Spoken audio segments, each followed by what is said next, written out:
I'm kind of a mover and a shaker, so I'll try to stay near the microphone. But for those of you who know me, I sometimes have a hard time sitting in one spot. So I am Jane Bradbury, and I've been working with EMSHWILLER at the University of Wisconsin-Madison. And this is kind of a condensed version of a large portion of my recently completed doctoral research, which is very exciting. And primarily today I'm going to be talking about the relationship between Ploidy levels and tuber oxalic acid content in a traditional Andean tuber crop, Oxalis tuberosa. Pull it down. Oh, there we go. All right, technical difficulties. Okay, so some of you may know about oca already. However, I'm going to tell you a little bit about it just in case you haven't seen some of my advisor's work or some of my work before. So these are some images of oca here, and it's primarily grown above 2,500 meters in the Andes Mountains, and often grown on very steep slopes. Primarily grown on very steep slopes. Here you can see quite a grade, and is important in terms of a traditional diet for the subsistence farmers in the region. So here's another image, courtesy of EMSHWILLER, that just kind of shows you some of the sloping and the traditional terracing that is often employed to cultivate oca. It's important as part of the, economically as part of the potato crop rotation. So as many of you know, potatoes are very nutritive intensive. They kind of suck the land dry a little bit, and you can't grow potatoes year after year on the same plot of land. So the traditional agricultural system employs a rotation throughout the land, and oca is used in that rotation. So oca is grown throughout Peru, the Peruvian Andes, and we're not 100% sure where it was domesticated or where it originated, but we are thinking about kind of zooming in on the southern Peruvian Andes, the northern Bolivian Andes. Okay, so oca is cultivated by two primary ethnic groups, the Quechua-speaking people and the Aymara-speaking people. So here I have just a few images of each, and kind of some maps of the relative ranges of these two ethnic groups. And I was particularly interested in comparing their cultural classification used in both situations. So oca is divided into two use categories. There are those that are eaten fresh after sweetening in the sun, and then they're boiled or roasted, kind of like you would imagine any starchy root or tuber vegetable. And then there are ocas that are processed into a product called khaya before consumption. And the process of making khaya is relatively, it takes a long time. It's relatively, I don't want to say complicated, because in some ways they just kind of sit in this pool of water for a while. But it's certainly a process. And so there's always some question as to why are they doing this? And certainly food security is important. But we also had started to wonder, is there perhaps a biological underpinning for this cultural process? So I want to talk a little bit about folk taxonomy. So for those of you who were at the SEB student social last night, we had little cards of basic ethnobiology concepts, and the one that I got was folk taxonomy, which I thought was pretty funny. I literally looked at my table and I looked at one of my lab mates and said, "Is this what I did my thesis on?" And he said, "Yes." So here's a little bit of the basic folk taxonomy of oca. So we can see that there are the two big use categories: ocas that are not processed into khaya and ocas that are. And then within the two ethnic groups, you can see that these two use categories are maintained in the two ethnic groups, in Aymara and Quechua agriculturalists. And then there are some use category names for each of them that I won't, there's not going to be a quiz, so I won't ask you to memorize these use category names. But I just wanted to give you a little bit of an overview here, because this will become important for my study design in a minute. So oca is also interesting in that there are several organic acids that are produced and or sequestered in the tubers, including oxalic acid, which is going to be the primary focus of this talk. And so I was interested in the presence of oxalic acid in oca because oxalic acid is known to be anti-nutritive. Soluble oxalic acid will bind with calcium and will then precipitate out in the kidneys to form kidney stones. And this can be quite painful and can also cause extended complications without medical treatment. Additionally, it poses the risk of nutrient deficiency by absorbing calcium from the diet. And in high enough quantities, it can actually cause acute toxicity. Primarily, we believe the physiological mechanism for this toxicity is basically by absorbing so much calcium that then the neurological motor cells can no longer fire their action potentials.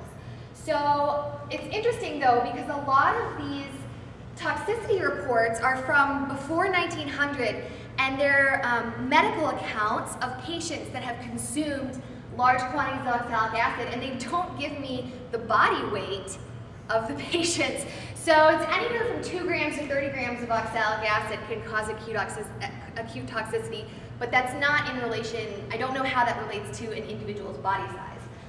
So that's kind of interesting. I guess we're not allowed to do these studies anymore. I guess we could do it with rats. And so what's interesting is that there's also this huge range of reported oxalic acid content in oca tubers. So, you know, anywhere from 20.3 milligrams per 100 gram, which is quite low, it's lower than cabbage, up to 500, over 500 milligrams per 100 grams, which puts it more in the range of rhubarb. And so in terms of a dietary management, this range is really rather wide and difficult to then figure out how we can manage in the diet. So I wanted to know, is there a biochemical difference underlying oca's use categories? And if so, what is it? And is this biochemistry consistent across farmer ethnic groups? I also wanted to know if oca use categories differentiate from one another in terms of neutral genetic loci based on farmer ethnicity, use category, or neither. And what can we learn regarding oca's evolution as a basis for oca's use categories? So this data was actually originally published in the Journal of Economic Botany in 2011. And it was basically just pH data from the International Potato Center's germplasm collection. You can see me up there just digging up tubers and poking them with a pH meter. And I did find that there was this bimodal distribution of pH in oca tubers. So this kind of gave me the basis to say, hey, maybe these organic acids are doing something significantly different between the use categories, and kind of spurred me on for the rest of my research. So the data here suggests that there is a difference in acid content between the use categories. Is it oxalic acid? And then what about, so Steve's germplasm is primarily Quechua ocas, and so I wanted to know, well, what about ocas from Aymara farmers? And also what variables are affecting oca population structuring. So to set up this experiment, I basically sampled from SEEP and also ENEA, which is another Peruvian agricultural organization, to try to come up with a sample that covered my observed pH variation and was representative of the pH variation, as well as representative of the folk taxonomy. And I've circled the groups that I was particularly interested in sampling. So you'll notice that here over underneath the sour ocas, that was little results there sneaking in. Underneath what I would consider the processed ocas, I'm including some that are just called khaya and some that are down to their cultivar names, poshko, mainly because we didn't always have all of the information for the collection. I planted a common garden with 6 repetitions in a randomized block design. And then we did some biochemical analysis. So started with the tubers, I extracted them in 2 molar hydrochloric acid, and then we would filter them, brought them up to a consistent quantitative volume, and then filter them down for HPLC analysis. Okay, so here is kind of the distribution of oxalic acid in oca tubers. And I've coded this here for you so that you can see where the processed versus unprocessed tubers fall out on this histogram. And quite interestingly, you can see that actually the processed tubers really stretch way into the range of low acid ocas, though there is still this second bimodal distribution that represents only processed tubers of high acid ocas. And again, if you notice here, these high acid ocas are containing quite high quantities of oxalic acid, over 500, sometimes over 600 milligrams per kilogram of oxalic acid. I did a little bit of assessment for pest damage at harvest, and interestingly, these high oxalic acid tubers are not significantly more resistant to the oca weevil. Kind of, that's like a little side note that I just threw in here, but it's certainly very interesting. Okay, so then here is what's called a strip chart of the distribution of oxalic acid among oca use categories. And I have the processed over here on the right, and they're represented by diamonds, and the unprocessed over here represented by circles.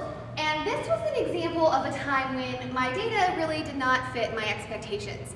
So I don't know how many of you saw Jan Salik's talk last night, but this was one of those, oh wait, moments where my data was telling me a very different story than I maybe would have thought. And there are some high acid ocas, and those high acid ocas are consistently processed. However, the processed ocas are not always high acid, and in fact are rarely high acid. And so that was kind of a startling conclusion for us. And we still haven't 100% resolved that. But so I became interested in these high acid ocas. So I got some interesting conclusions here. So we have this incomplete correlation of folk taxonomy and tuberoxalic acid content. Some 4 of the accessions of specifically the Quechua Poshko ocas accumulate significantly higher quantities. And then I wanted to know what sort of patterns of neutral genetic variation do we observe. So I used the microsatellite loci, 8, and here you can see these results. And so we do see some significant subdifferentiation among the low acid ocas, but certainly the big divide with the genetic differentiation, what's driving this pattern is going to be the difference between the high acid and the low acid ocas. And these high acid ocas are significantly differentiating from all of the other groups. So this was, again, kind of a clue saying, hey, these are not only different phenotypically, they're not only treated differently culturally, but they are also at neutral genetic loci being treated coming up quite differently as well. So what was interesting about this was that I then looked at the number of alleles that I came up with, and we had some alleles, 21, that were present in all of the groups. And then what was really interesting to me was that there were 20 alleles that were present in all of the low acid ocas and were completely absent from the high acid ocas. And in addition to this, all of the low acid ocas had 2 or more genetic loci with greater than 5 alleles. So oca is considered to be an octoploid crop, so you could expect up to 8 copies, 8 alleles for a microsatellite analysis. And so for an octoploid, I would expect to see at least 1 locus where there would be more than 5. Whereas with the high acid ocas, all of the loci had 4 alleles or fewer. And this divide started to make me think, hey, is there some genetic material missing from these high acid ocas? And luckily, one of our collaborators at SEEP, Kelly VIVANCO, was able to use some flow cytometry, and doing this, she identified 7 Poshko ocas that had 1/2 of the DNA content. And that included 2 of the high acid accessions that I had. And so now I thought, oh boy, maybe we're onto something. This got me really excited. And so I decided I needed to go back to Peru to investigate this. And I collected 76 additional ocas for flow cytometry analysis. And all of these ocas belong to the Quechua processed category. I really was focusing on trying to get Poshko ocas, these high acid ocas. And this was an indication when I kind of really saw the value of using ethnobotanical information in my fieldwork to really narrow in on an underpinning biological hypothesis. And what I found was that, in fact, yes, there are a significant number of ocas that have half the DNA content as compared to the octoploid ocas. And this was my most recent results, and right now we're really hoping to find some additional research money to then get the oxalic acid quantities from these successions, so we still have access to these tubers in Peru, but we're kind of, you know, in the waiting game that we all know. And we'd really like to get some oxalic acid measurements for these tubers to show that indeed, consistently, these low Ploidy ocas are producing high quantities of oxalic acid. So these high acid ocas have low DNA Ploidy. I need to confirm this with a larger sample set. And I want to confirm also that this low DNA content is truly a tetraploid. There are other cellular mechanisms that could create half the quantity of DNA, right? So we want to make sure that this is actually a difference in chromosome copy number. And I also wanted to use this research as a way to emphasize the importance of using ethnobotany in terms of using ethnobotany to find biological hypotheses. Because these traditional cultures have been dealing with these biological organisms for way longer than any of us, and the way that they manage them and the way that they categorize them culturally is often related to really interesting biological stuff that's going on.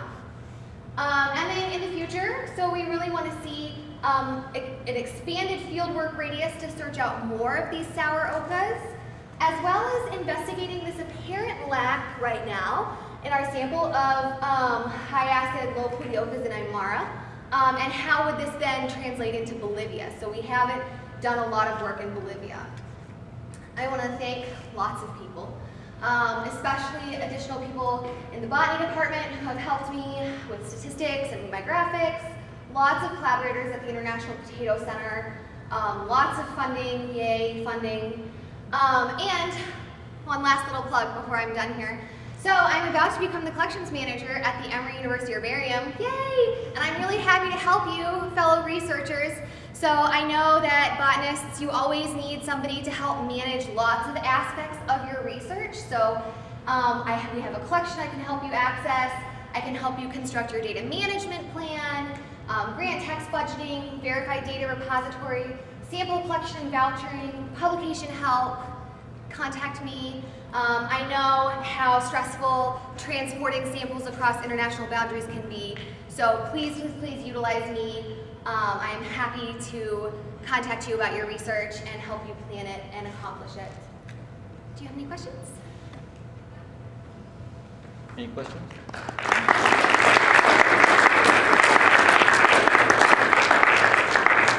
Time for one question here. Was flow cytometry the only way that you looked at Ploidy levels? Right, yeah, so it was just doing solid DNA content, which is why I said we really should confirm like doing root tip squashes to really be able to count the chromosomes. Yeah, because I've had issues before where root tip squashes don't match up with your flow cytometry. Yeah, it can happen.